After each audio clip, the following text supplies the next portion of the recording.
Okay, welcome to Evidence-Based Audio Engineering and Education. This is number 124, and this is All Quantizers Matter.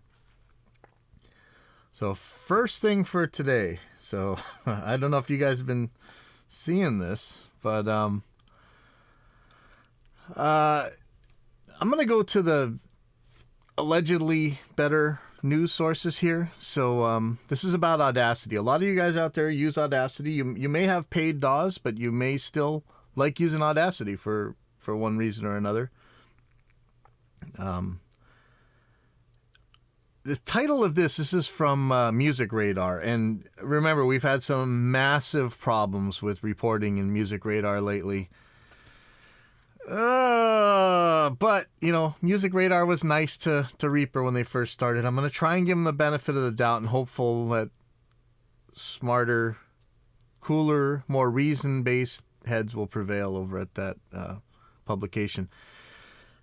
Anyways, the title is Audacity Owner Muse Group Responds to Spyware Claims Regarding the Free and Open Sourced Audio Editor.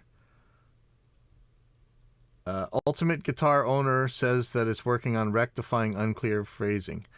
Now, the story on the internet, I know, yeah. The story on the internet was that Russian spyware hackers bought Audacity, and any new Audacity that you get will be spying on your computer. I didn't know that Muse Group is who owns Ultimate Guitar. So is Ultimate Guitar a Russian spyware hacker group? So, you know, I have very little belief in there are Russian hackers, there is Russian spyware, but this whole media narrative about you know, they've been red baiting the last 5 years or whatever. I don't really pay much attention to that stuff because most of the time it's not true. It's true that there's a lot of Russian crypto lockers out there. But I don't know. Ultimate Guitar has been such a great resource for education and stuff. Maybe it's spyware. I don't know. It's nothing's ever happened to me from it. But who knows? But if Ultimate Guitar owns Audacity, that's very interesting. But anyway, from what I read from more reputable sources is there's ways to turn off any of this data mining. Especially if you're using Linux, the distros are probably going to have that stuff turned off anyway. Linux is so... If you're on Linux, you're already paranoid enough to know how to turn off all this junk. There are people talking about a fork of Audacity so that you don't have to worry about it. So this is... Audacity was acquired by Ultimate Guitar creator Muse Group earlier this year. However, eyebrows were quickly raised when the company updated its contributor license agreement, which some in the Audacity community felt ran contrary to the value of open source ecosystem. Contributors were told that they needed to sign this in order to remain part of the Audacity project. The new privacy policy had created similar anger with new data collection mechanisms sparking calls for people to uninstall the software and support the campaign to fork Audacity. Fork is basically you're going to make a different version of the software, because remember, this is open source as far as I know, so you're free to compile it yourself with whatever. This would basically mean that a new version of the software created under open source rules but without the data collection.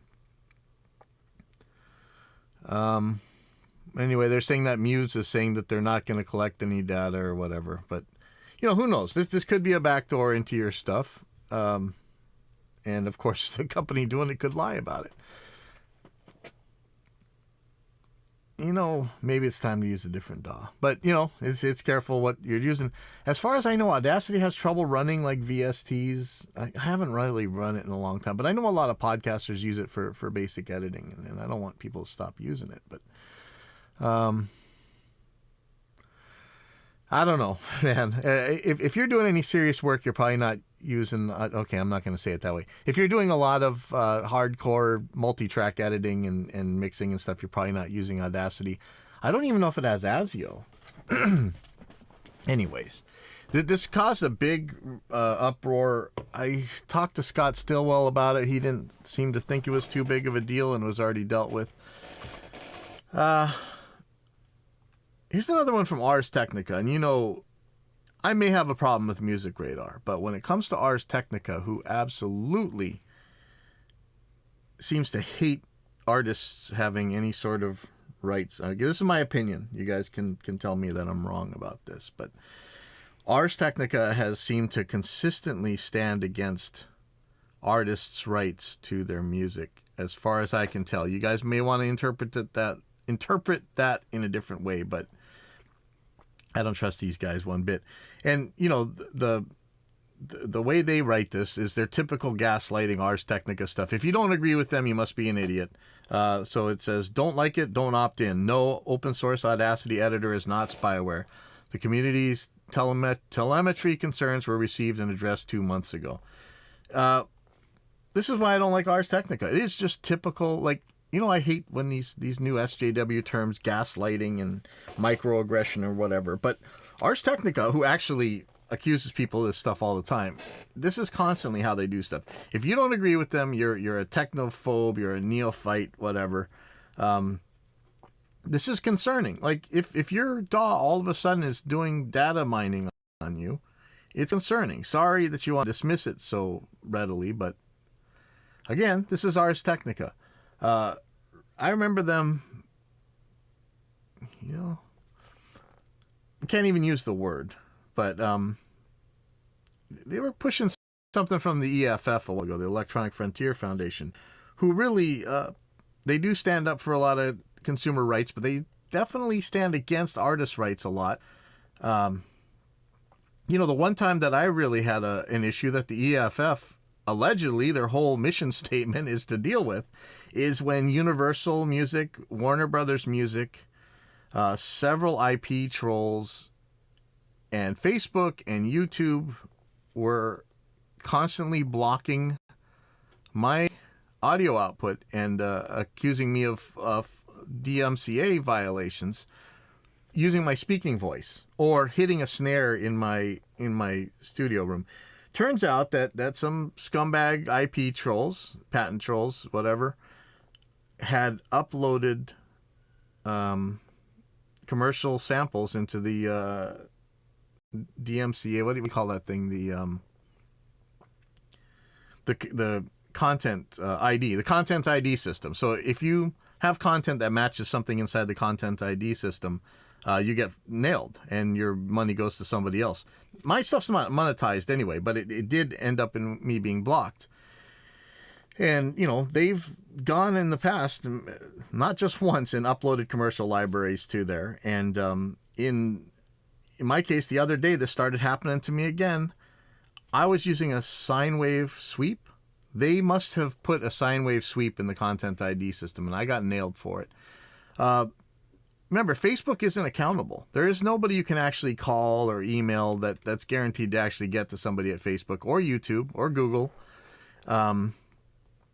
So I was completely just shut down for months, and luckily I'd made some videos about it, and a lot of the big channels came to my rescue, and thanks a lot, and actually had me whitelisted, but it looks like my whitelist is gone now. So I don't care what Ars Technica has to say. They back people who talk a big game, but don't do anything about it when the actual little guy they claim to be representing is getting hit, because I really was. And it's thanks to a lot of you viewers and a lot of big YouTube channels that I was able to be liberated from this, man. It wasn't Ars Technica. It wasn't EFF.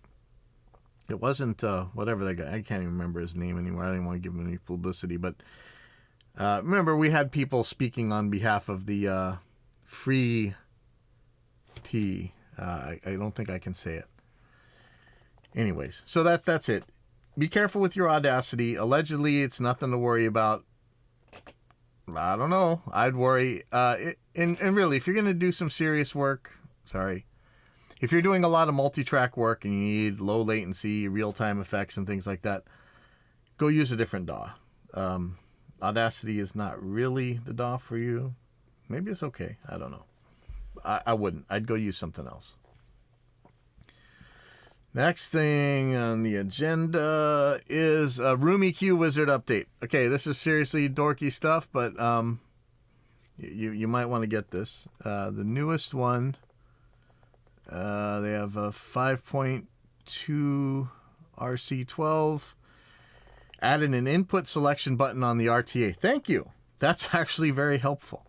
Added a control in the SPL and phase group to adjust the measurement to a specific average SPL value. This is all some pretty geeky stuff, but again, this keeps getting better. And for, I think, free software, pretty awesome. So go check it out. Room EQ Wizard.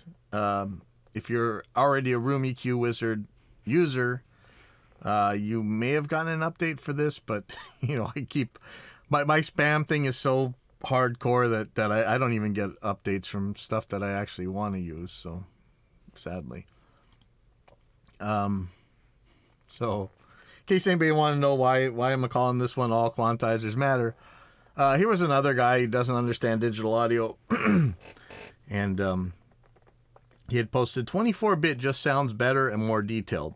Lows are objectively deeper, and highs are more extended. So these weasel words that we're constantly hearing. Hey out there, who is that? Thelma? Hey, Thelma. That's right. 24th is the Ride Out Bike Factory, so let's go do it. Anyway, these are the weasel words you always hear. Objectively deeper, warmer, more detailed. And highs are more extended. This is what you get from the audio files, right? A/B it on a good monitoring system, and that should tell you quite clearly. They always tell you this. If you can't hear the difference, you must be on crappy gear. If you can't hear the difference, you don't know anything about audio. If you can't hear the difference, they always have this little get out of jail free. Again, not to use SJW terms, but this is the gaslight, right? What else could you call it? Hey, Kavika.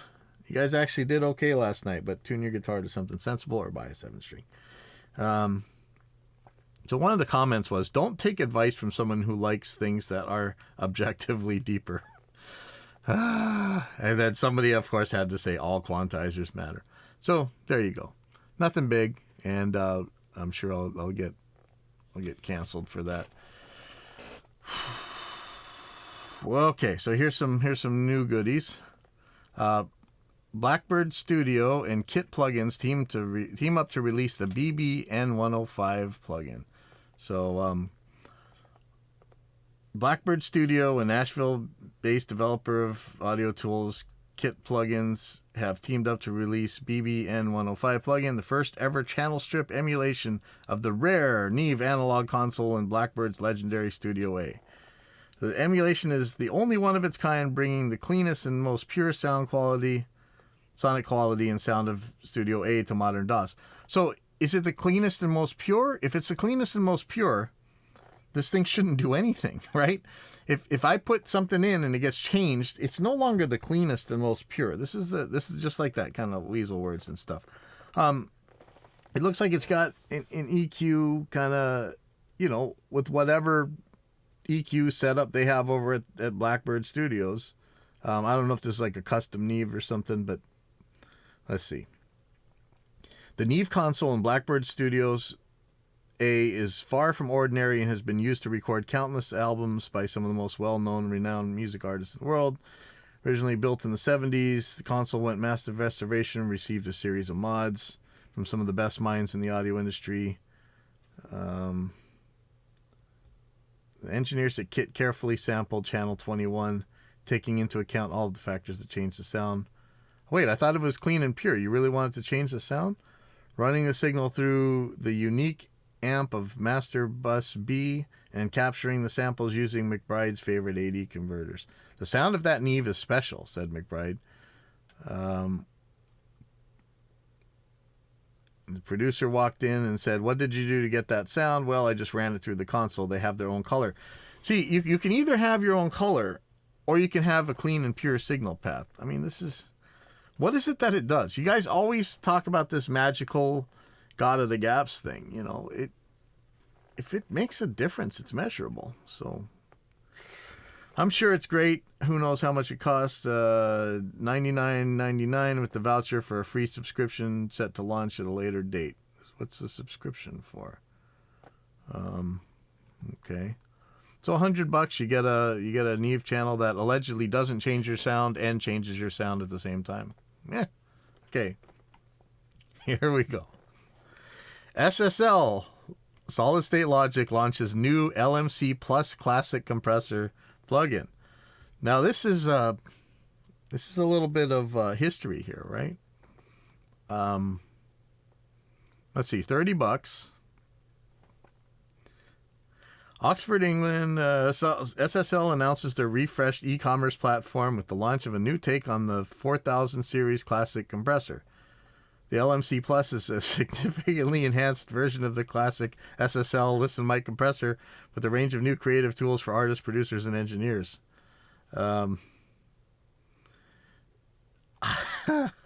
Okay, if you know the story of this, allegedly, the whole sound of some of the Phil Collins drums, which we already know is really about gated reverb, but there's more to this, that some of the sound was leaking out the studio back into the Listen Mic compressor. A Listen Mic compressor, basically, you have a talkback button in the old consoles, and it's no fun to be sitting there adjusting your mics and stuff, and you got your headphones up really loud so you can listen to the engineer.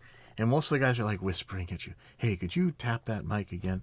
And then somebody else comes on, "Hey, dude, what's going on? Oh, you want some lunch?" You know, like, just, it's the scariest thing you ever heard. So they have these compressors on the Listen Mic so that you don't get annihilated when they hit the talkback button. Assuming that this one is, and because of there's you can go look on YouTube for some of the legends about the Listen Mic compressor, and so they made a plugin out of it, and it was actually like, it does what it's supposed to do. It's a very utilitarian compressor. But that's what it turns out that most people need. People make all this different stuff about this magic compressor and this magic parameter and this and that. But they really just need a technical compressor most of the time. And it actually works pretty well. So, neat. $30, but I guess normally it's going to cost $119.99. So, if you want this thing, get it now. You could probably make this out of another compressor, but if you really want this thing, go get it now while it's cheap. Fuse has released VRev for free. So here's yet another free reverb, and I don't think you can have enough free reverbs, as long as they work. The free VRev 666 spring reverb. Just for the name alone, it's got to be worth a try. So, the VRev 666 is an incredibly rare spring reverb from the 1960s that was initially designed to alter the apparent acoustic properties of listening environments. Originally built for the BBC commissioned something called the 666. Hey, Thomas.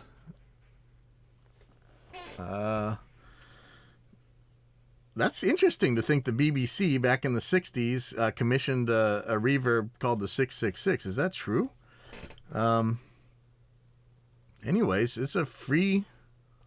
Let's see, what is it for? It's from Fuse Audio Labs. I'm sure they sell other products, but let me just click on this real quick.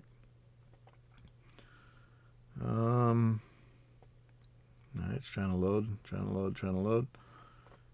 And looks like they got a Windows version, Mac version. There's VST, VST3, AAX, and audio units. So I'm going to grab this after the show. Looks cool. Okay. PreSonus Studio One 5.3 adds major new features. What?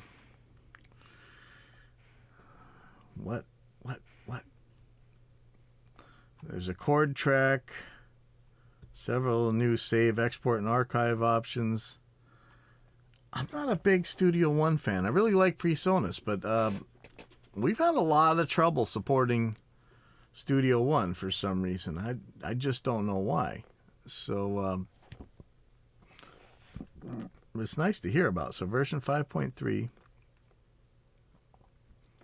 second update in the last few months. I always told people, between Reaper and Studio One, it always seemed like Studio One was easier for people who are creating music rather than recording or mixing it. But man, I swear we have a lot of trouble with the routing and just dealing with basics. And I think some of this. All right, I'm gonna get in trouble. I'm gonna call it crippleware. Some versions can't run third-party plugins. Is that true? I don't know. I've been a little bit sketched out about Studio One, and I know I shouldn't be, because when they first released it, it really was really cool for people who were creating music. I don't know. It just seems like there's so much of the time when not just for our plugins, but when I'm helping with tech support for anything, Studio One comes up a lot. It's not Steinberg and it's not Cubase and it's definitely not Logic, but it seems a little sketchy.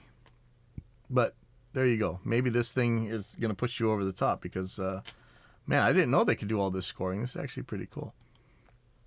Okay. Yet another Neve. We just talked about another Neve plugin. This is Chan Neve, whatever, by Analog Obsession.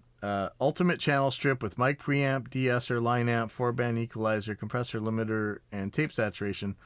A lot of things on there I don't think Neve ever actually had, but, you know, it looks like a Neve. I like this. See, this guy has combined. I really like this. I'm probably going to get shown as an art neophyte here, but he's kind of combined the new trend towards flat graphics and meme theme 7. He's kind of combined the 2D flat thing with a very 3D look, and I really like this. I really, really like this. I'm going to save this and show this to our developers because I really like the way this looks. Anyways, what is it? A simple trim screw on preamp section will set input level. Okay. A mic preamp with 60 decibels, virtual gain, you know, whatever. Pre-EQ, de-esser, VST3 audio units, and he's got Mac and Windows. It looks good. Go try this out if this is something that you really want to use. Another Neve thingamabobber. How much is it? How much does this cost? How do I get to it?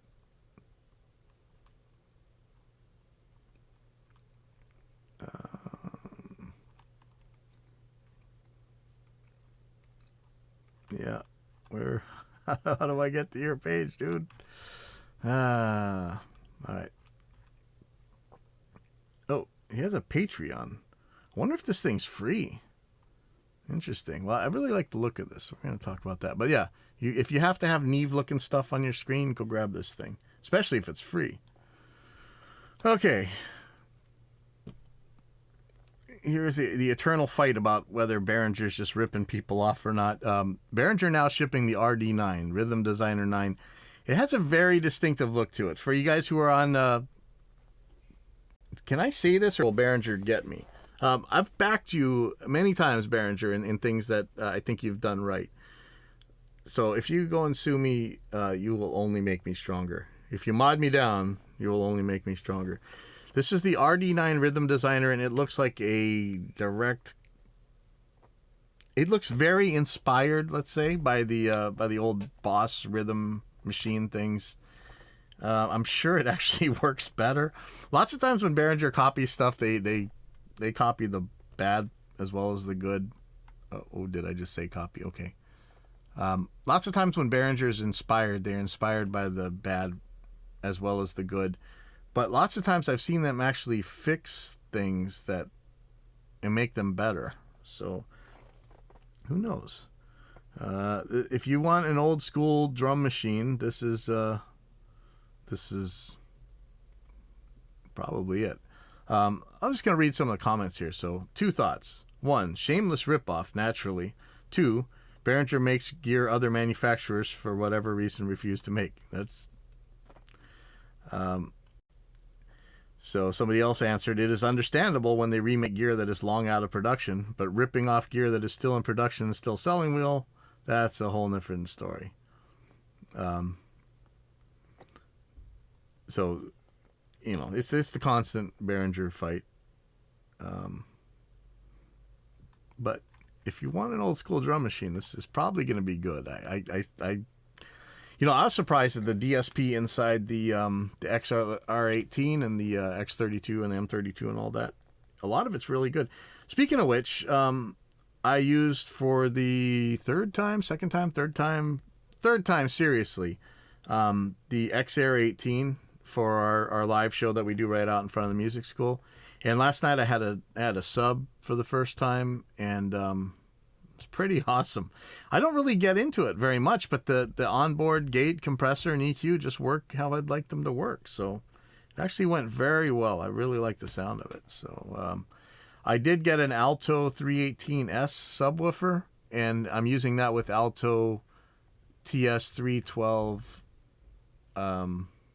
main speakers. And the little, what is it, the TX series monitors worked out really well.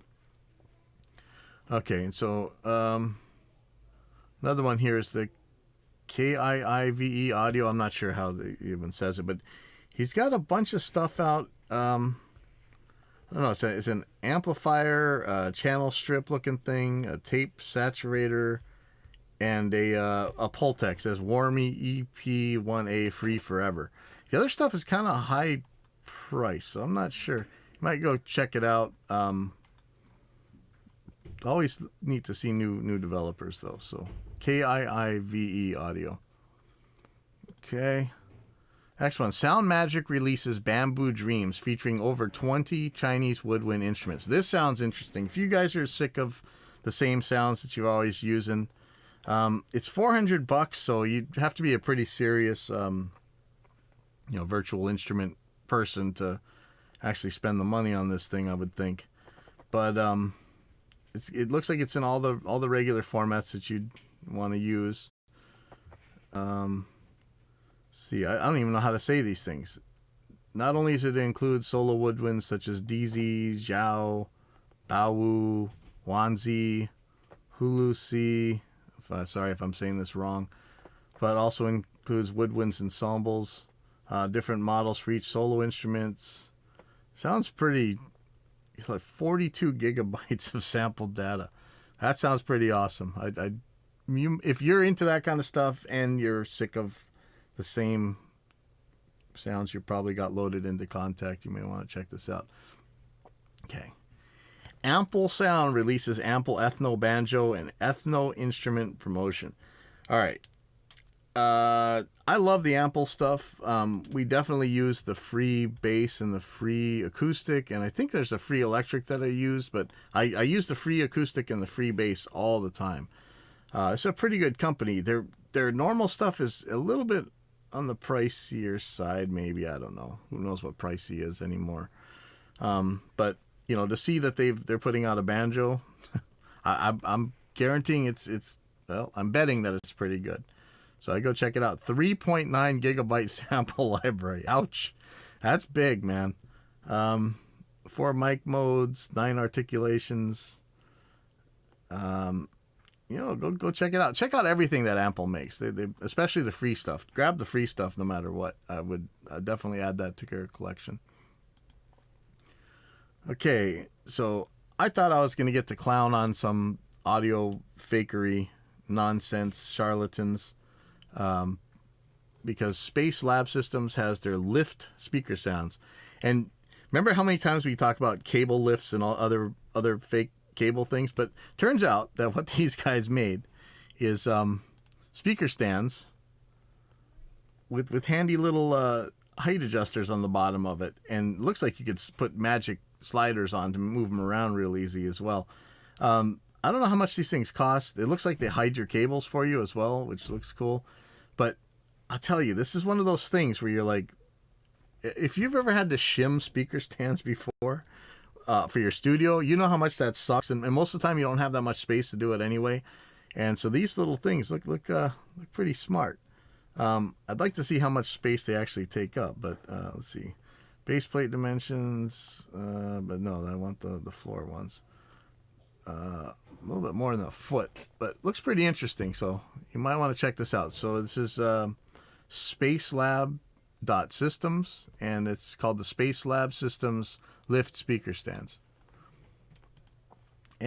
And finally, United Plugin introduces Electrum, the mother of all guitar amps. And this looks like, for you guys who can't see this, this looks like, if you know what it is, SynthMaker or SynthEdit plugins. The look of them is so, it's very Skin Man looking. I'm betting this is done in Skin Man. This will really bring you back to the early days of plugins, the way this looks. But it looks like a big, giant multi-effects thing. The special introductory price of 15 euros, then normally it's going to be 40 euros. Says, is the all-in-one single-screen guitar solution. The last amplifier and pedal board your guitar will ever need. Matches any guitar style or technique. Man, these guys are ambitious in their wording here. You may prepare for the outstanding sound that can be achieved extremely easily due to the pedal board-like one-screen workspace. 5 amp types with realistic dynamic response, 300 plus cabinet settings with additional resonance and ambience. Not sure if that means you can load in your own impulse responses. Smart input settings to set up the input level automatically. All necessary effects including gate, compressor, doubler, modulation, auto-wah, distortion, EQ, delay, or reverb. EQ matching section makes your guitar sound similar to the tracks that are already out there. Advanced polytuners based on advanced spectral analysis. Switchable GUI lets you choose between 2D and 3D look. Sounds interesting. Might go check it out. Anyway, that's what we got today. Didn't have any too much crazy stuff happen this week, thankfully.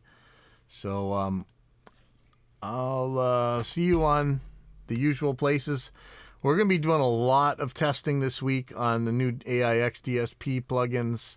So keep an eye on the AIX DSP or the Pipeline Audio channels, and you'll see as we're testing these alphas. We can always use more beta testers, so if you're interested in that stuff, let me know. And let me know what DAW you're using and if you're on Mac or PC. So with all that, I'll see you guys next week.